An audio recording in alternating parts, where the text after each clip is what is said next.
Good morning friends. आज हम अपने ग्रामर का एक नेक्स्ट टॉपिक है नरेशन। ठीक है, नरेशन को क्या किया गया है, दो भागों में बांटा गया है। एक पहला आपका है डायरेक्ट और दूसरा क्या है हमारा इनडायरेक्ट है। ठीक है, ज्यादातर बच्चे जो है डायरेक्ट नरेशन को देखकर ही क्या करते हैं, डर जाते हैं कि मुझसे ये क्या हुआ, नहीं बनेगा। लेकिन अगर ध्यान से इसको पढ़ेंगे, इसके रूल को अगर याद रखते हैं, ठीक है, तो नरेशन क्या होता है, बहुत ही आसान होता है।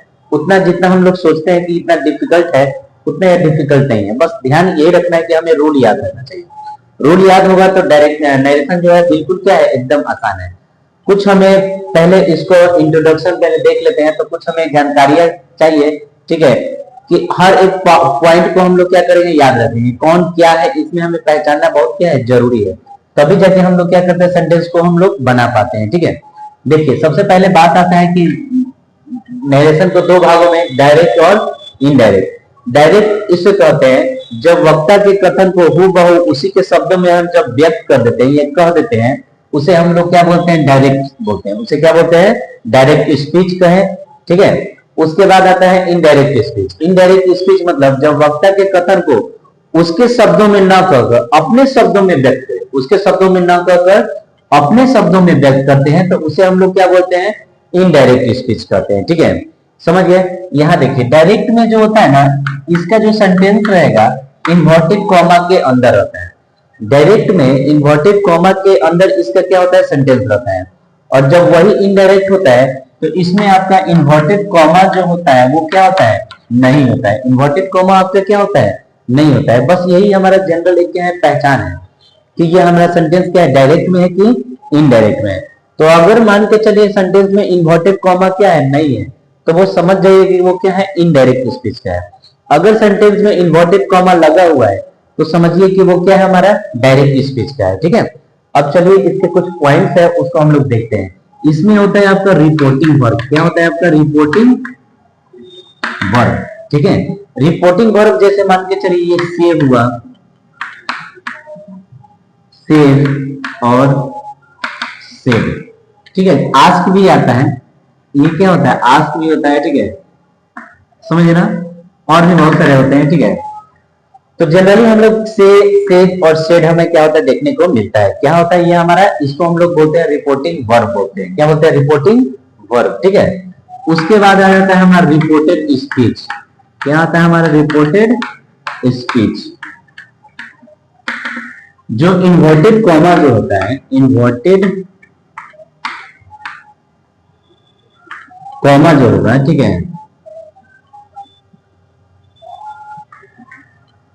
इन्वर्टेड कॉमा, ठीक है, के अंदर का जो वाक्य होगा, अंदर के वाक्य को, ठीक है, क्या बोलते हैं हम लोग, रिपोर्टेड स्पीच बोलते हैं। इसको क्या बोलते हैं हम लोग, रिपोर्टेड स्पीच। यहाँ पे आर एस लिख दिए, रिपोर्टेड स्पीच, आर यानी रिपोर्टेड, एस हमारा स्पीच। ठीक है, इन्वर्टेड कॉमा के यहाँ जो है रिपोर्टेड स्पीच है। रिपोर्टेड स्पीच क्या होता है, इन्वर्टेड कॉमा के अंदर का जो वाक्य होते हैं उसे ही हम लोग क्या बोलते हैं, रिपोर्टेड स्पीच बोलते हैं। ठीक है, समझ गए। यहाँ देखिए इसके बाद आता है हमारा ऑब्जेक्ट आता है। क्या होता है हमारा, ऑब्जेक्ट होता है। ठीक है, ऑब्जेक्ट कौन होता है, तो रिपोर्टिंग जो वर्ब होता है, रिपोर्टिंग वर्ब के बाद का जो ऑब्जेक्टिव केस होता है, क्या होता है, ऑब्जेक्टिव केस, या फिर नाउन हो, या फिर क्या हो, नाउन हो, उसे ही हम लोग क्या बोलते हैं, ऑब्जेक्ट बोलते हैं। उसे क्या बोलते हैं हम लोग, ऑब्जेक्ट बोलते हैं। ये हमें क्या रखना है, ध्यान रखना है। ठीक है, समझ गया। अब देखिए डायरेक्ट से इनडायरेक्ट बनाने का जो रूल होता है वो मैक्सिमम क्या होता है, दो होता है। क्या होता है, दो होता है। एक हमारा पहला होता है जनरल रूल। क्या होता है, जनरल रूल। ठीक है, ये रूल जो होता है जनरल रूल, जनरल रूल को कितना भागों में बांटा गया है, आपका तीन पार्ट में बांटा गया है। ठीक है, पहला आपका चेंज ऑफ पर्सन, दूसरा आपका चेंज ऑफ टेंस, तीसरा आपका change of other parts of speech. ठीक है, ये हमारा क्या है, जनरल रूल है। उसके बाद दूसरा हमारा रूल आता है स्पेशल रूल। क्या होता है हमारा, स्पेशल रूल होता है। ठीक है, स्पेशल रूल में सबसे पहले हम लोग क्या बोलते हैं, पढ़ते हैं इंट्रोगेटिव पढ़ते हैं। क्या पढ़ते हैं, इंट्रोगेटिव। ठीक है, दूसरा हम लोग पढ़ेंगे इंपरेटिव, दूसरा हम लोग इंपरेटिव पढ़ेंगे। ठीक है। तीसरा हम लोग ऑप्टेटिव पढ़ेंगे। चौथा हम लोग क्या पढ़ते हैं, एक्स्ट्रामेटिव।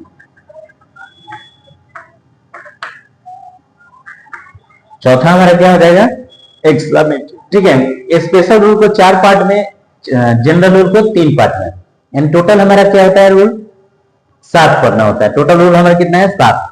और इसमें भी क्या होता है ना कि कुछ स्पेशल आ जाते हैं, जैसे इंपरेटिव सेंटेंस में कुछ स्पेशल रूल आ जाते हैं, तो उन्हें हम लोग क्या करते हैं, पढ़ते हैं। चेंज ऑफ टेंस में कुछ क्या होता है, स्पेशल रूल आ जाते हैं, तो उनको भी पढ़ते हैं। ठीक है। तो ऐसे जनरली हमारा क्या होता है, 7 होता है, और जो इनडायरेक्टली रूप से जो स्पेशल में बन जाते हैं उनको देकर लगभग क्या 10-12 रूल हमारा ये आएगा। ठीक है।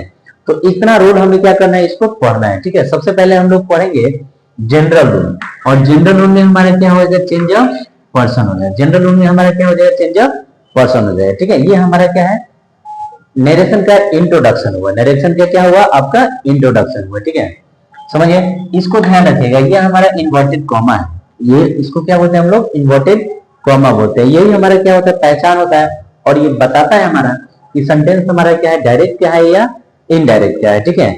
चलिए, ठीक है, इसको एक बार देख लेंगे। ठीक है, समझ गए। इसके बाद हम आगे चलते हैं। हमारा रूल क्या है, चेंज ऑफ पर्सन। तो इसके लिए हमें क्या करना पड़ेगा, इसको साफ करना पड़ेगा। ठीक है, इसको मिटाते हैं। तब तक क्या कीजिए, आप कॉपी कर लीजिए। ठीक है,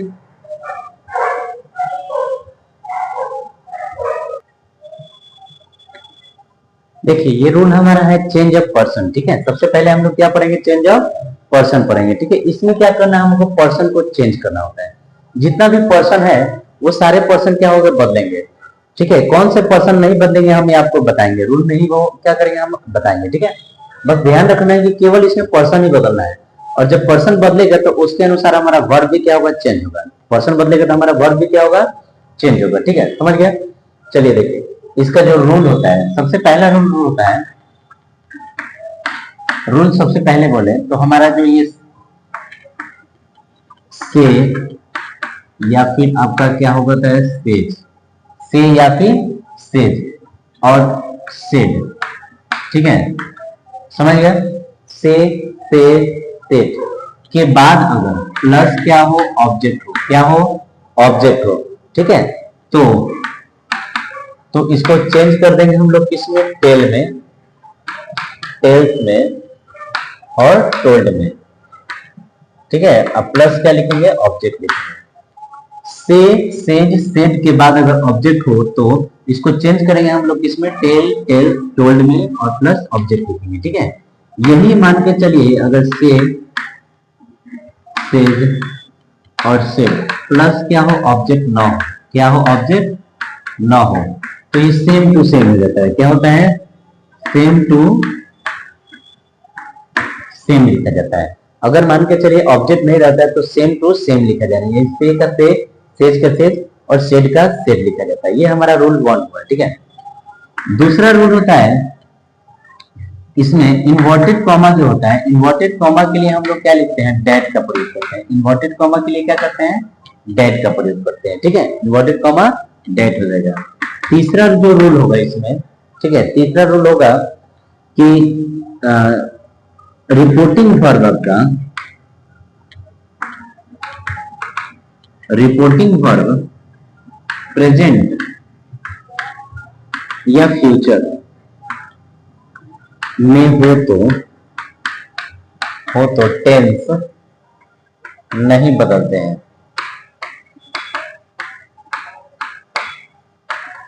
ठीक है, रिपोर्टिंग वर्ब प्रेजेंट और फ्यूचर में रहेगा तो टेंस क्या करेंगे, नहीं बदलेंगे। यानी से और सेड रहेगा तो टेंस क्या करेंगे, नहीं बदलेंगे। सेड होगा तो टेंस बदल देंगे। हाँ, सेड प्रेजेंट परफेक्ट में भी सेड होता है, लेकिन हमें ये देखेंगे ना, वहां पे हैज लगा है, हैज लगा है यानी प्रेजेंट परफेक्ट है, तो वहां हम क्या करेंगे, वो तो जानेंगे हमारा प्रेजेंट टेंस है, तो हमारा टेंस नहीं बदलना है। ठीक है, लेकिन जब पास्ट में आ जाएगा तो हमारा टेंस क्या हो जाएगा, बदल जाएगा। यहाँ ध्यान रखना है। ठीक है, ये हो गया हमारा। उसके बाद चौथा रूल होता है रिपोर्टेड स्पीच। क्या लिखे, आरएस लिख देते हैं ना। रिपोर्टेड स्पीच के अंदर, अंदर के पर्सन को, किसको, पर्सन को 123 बटा सन, 123 बटा सन के नियम से क्या करते हैं, बदलते हैं, के नियम से केस ऑफ चार्ट के अनुसार बदलेंगे, के अनुसार बदलेंगे। ठीक है, क्या करेंगे, रिपोर्टेड स्पीच के अंदर का जो पर्सन होगा, ठीक है, उसे क्या करना है, 123/सन के नियम से केस ऑफ चार्ट के अनुसार क्या करेंगे, बदलेंगे। अब यहाँ पे आप सोचेंगे कि 123/सन क्या होता है, तो एक मतलब होता है फर्स्ट, मतलब हमारा फर्स्ट पर्सन, फर्स्ट मतलब फर्स्ट पर्सन, वो किसके अनुसार चेंज हो जाएगा, सब्जेक्ट के अनुसार, किसके अनुसार, सब्जेक्ट के अनुसार। ठीक है, दूसरा हो जाएगा सेकंड पर्सन, सेकंड पर्सन हमारा क्या होगा, ऑब्जेक्ट के अनुसार, सेकंड पर्सन क्या होगा, ऑब्जेक्ट के अनुसार। तीसरा हमारा होगा थर्ड पर्सन, थर्ड पर्सन हमारा नो चेंज, थर्ड पर्सन हमारा क्या हो जाएगा, नो चेंज। अगर थर्ड पर्सन रहता है तो उसे हम क्या करते हैं, चेंज नहीं करते हैं, उससे हमारा सेम टू सेम क्या होता है, लिखा जाता है। ठीक है, बस हमें बदलना है फर्स्ट पर्सन और सेकंड पर्सन। तो फर्स्ट पर्सन जानते हैं आप क्या होता है, आई होता है और वी होता है। ठीक है, सेकंड पर्सन क्या होता है, यू होता है, और थर्ड पर्सन आपका क्या होता है, ही होता है, सी होता है, इट होता है और दे होता है। और जितने भी नाउन होते हैं वो सब क्या होता है, थर्ड पर्सन में आते हैं, तो उन्हें हम लोग क्या करते हैं, चेंज नहीं करते हैं। ठीक है, अब ये हमें एक केस ऑफ चार्ट है, केस ऑफ चार्ट को हमें क्या करना पड़ेगा, लिखना पड़ेगा, केस ऑफ चार्ट को हमें लिखना पड़ेगा। ठीक है, तो इसके लिए हमें थोड़ा सा क्या करना पड़ेगा, इसको इरेज करना पड़ेगा, साफ करना पड़ेगा। ठीक है, तब जाके हम लोग क्या करेंगे, लिख पाएंगे। यहाँ पे जगह है, यहाँ लिख सकते हैं। ठीक है, ये जैसे मान लीजिए सब्जेक्टिव हुआ, उसके बाद ये आपका पॉजिटिव एडजेक्टिव हो जाएगा, फिर ये पॉजिटिव प्रोनाउन हो जाएगा, फिर आपका क्या होगा, ऑब्जेक्टिव केस हो जाएगा। शॉर्टकट में लिख देते हैं। ठीक है, ठीक है, आपको ये किताब में बुक में जाएंगे ना, तो बुक में आपका क्या हो जाएगा, ये मिल जाएगा। ठीक है, समझिए, बुक में आपको मिल जाएगा। ठीक है, ये पहला हमारा क्या होगा, ये फर्स्ट आई, आई का क्या होता है, माई, उसके बाद माई, फिर क्या होगा, मी। ठीक है, फिर मान के चलिए वी का क्या होगा, आवर, और फिर क्या ये होगा, आवर्स, और फिर ये अस होता है, क्या होता है आपका, अस हो जाता है। ठीक है, समझ गया।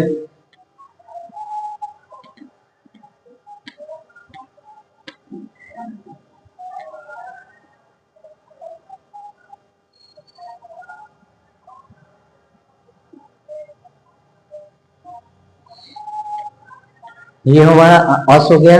उसके बाद हमारा आता है सेकंड पर्सन, क्या आते हैं, सेकंड पर्सन में क्या होगा, यू, यू का क्या होता है, योर, फिर आपका योर्स, और ये यू हो जाएगा। ठीक है, इस पे ज्यादा ध्यान रखेंगे हम, आपके पास बुक में है, बुक में ये क्या हो जाएगा, मिल जाएगा। सारे बुक में लगभग क्या होता है, ये रहते हैं। ठीक है, थर्ड पर्सन में आएंगे, थर्ड में तो ही होता है, ही का क्या होता है, हिज, और ये हिज होता है, और यहाँ पे क्या होता है, हिम हो जाता है। ठीक है, फिर आपका क्या होता है, सी, सी का क्या होगा आपका, हर, फिर आपका क्या हो जाएगा, हर्स, और फिर आपका क्या होगा, हर। ठीक है, फिर आपका यहाँ पे ईट हो जाएगा, ईट का क्या होगा आपका, ईट्स, यहाँ नहीं होता है, फिर क्या होता है, ईट होता है। ठीक है, फिर आपका मान के चलिए दे है, दे का क्या होगा आपका, देयर, प्रोनाउन हो जाएगा आपका देयर्स, और ये देम होगा। ठीक है, पीए मतलब पॉजेसिव एडजेक्टिव, पॉजेसिव एडजेक्टिव। ठीक है, और पीपी मतलब पीपी सामान्य नहीं, पॉजेसिव प्रोनाउन, पॉजेसिव प्रोनाउन, यहाँ पे हम शॉर्टकट लिख दिए हैं। ठीक है, छोटा सा। ठीक है, पीपी मतलब पॉजेसिव प्रोनाउन, पीए मतलब पॉजेसिव एडजेक्टिव। ठीक है, यहाँ हम क्या करना है, ध्यान रखना है। ठीक है, समझिए, ये हमारा बॉक्स, इस बॉक्स को जहां तक हो सके, ठीक है, इस बॉक्स को यानी केस ऑफ चार्ट को अगर आप याद कर लेते हैं, केस ऑफ, इसे बोलते हैं हम लोग केस ऑफ चार्ट, ये हमारा केस ऑफ चार्ट है, इसे याद ही रखना पड़ेगा। जब तक आपको ये याद नहीं होगा तब तक सेंटेंस आप बना नहीं पाएंगे। ठीक है, तो जहां तक ऐसा हो, ठीक है, कोशिश करें कि ये चार्ट हमारा क्या हो जाए, याद हो जाए। अगर ये याद हो जाता है तो आसानी से हमारा क्वेश्चन क्या हो जाएगा, बन जाएगा। नहीं याद हुआ तो क्वेश्चन हमारा नहीं बनेगा। ठीक है, बस ध्यान ये रखना है। तो जहां तक कोशिश करें कि हम चार्ट को क्या करें, याद रख लें। ठीक है, चलिए अब इसको हम लोग क्या करते हैं, इसको साफ करते हैं। ठीक है, इसके बाद क्वेश्चन बनाना है।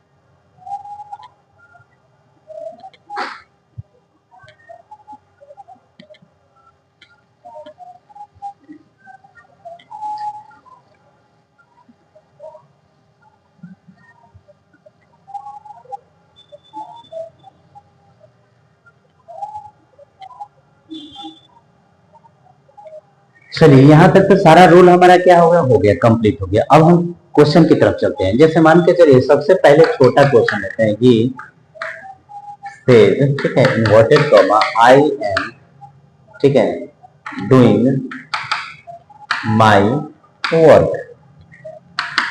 सबसे छोटा क्वेश्चन है he says I am doing my work, ये हो गया क्वेश्चन हमारा। अब देखिए इसको बनाएंगे कैसे बनाएंगे, तो ही का क्या लिखेंगे, ही का लिखेंगे ही, ठीक है। ये जो सेज है, सेज को हम लोग टेंस में चेंज नहीं करेंगे, सेज को टेंस में चेंज नहीं करेंगे, क्यों? क्योंकि ऑब्जेक्ट नहीं है इसके बाद। अगर ऑब्जेक्ट होता तो चेंज करते हैं, ऑब्जेक्ट नहीं है तो हम लोग चेंज नहीं करेंगे। सेज का क्या लिखेंगे, सेज ही लिखेंगे, ठीक है। इन्वर्टेड कॉमा हमारा क्या हो जाएगा, डैट हो जाएगा। इन्वर्टेड कॉमा क्या हो जाएगा हमारा, डैट हो जाएगा, ठीक है। अब यहाँ पे देखिए आई फर्स्ट पर्सन, ये याद रखेंगे 123 बटा सन, 123 बटा फर्स्ट पर्सन सब्जेक्ट अनुसार, सेकंड पर्सन ऑब्जेक्ट अनुसार, थर्ड पर्सन नो चेंज। तो इसमें जो आई है हमारा फर्स्ट पर्सन है सब्जेक्ट अनुसार, तो आई जो है, आई बोल रहा है कि ही तुम मेरे जगह पे क्या हो जाओ, आ जाओ। फर्स्ट पर्सन सब्जेक्ट अनुसार, तो सब्जेक्ट को ये बुला रहा है कि तुम मेरे जगह पे क्या हो जाओ, आ जाओ। लेकिन आना एक शर्त पर कि मेरा ही रूप रखना है, ठीक है। यानी ये मैं सब्जेक्टिव केस में हूं तो तुम भी सब्जेक्टिव केस में ही आना, ठीक है। ऐसा नहीं कि ऑब्जेक्टिव केस में आना। तो आई जो है ही को बुला रहा है और ये आई बोल रहा है कि मैं सब्जेक्टिव में हूं तो तुम भी आना तो सब्जेक्टिव में ही आना, ठीक है। तो ही फर्स्ट पर्सन सब्जेक्ट के साथ, तो ही यहाँ पे आएगा तो किस केस में आएगा, सब्जेक्टिव केस में ही आएगा, क्योंकि यह आई हमारा सब्जेक्टिव केस में है। तो ही जो सब्जेक्ट आएगा यहाँ पे तो क्या हुआ, सब्जेक्टिव केस में आएगा, ठीक है। इसके अनुसार हमारा क्या हो जाएगा, इज हो जाएगा, ठीक है।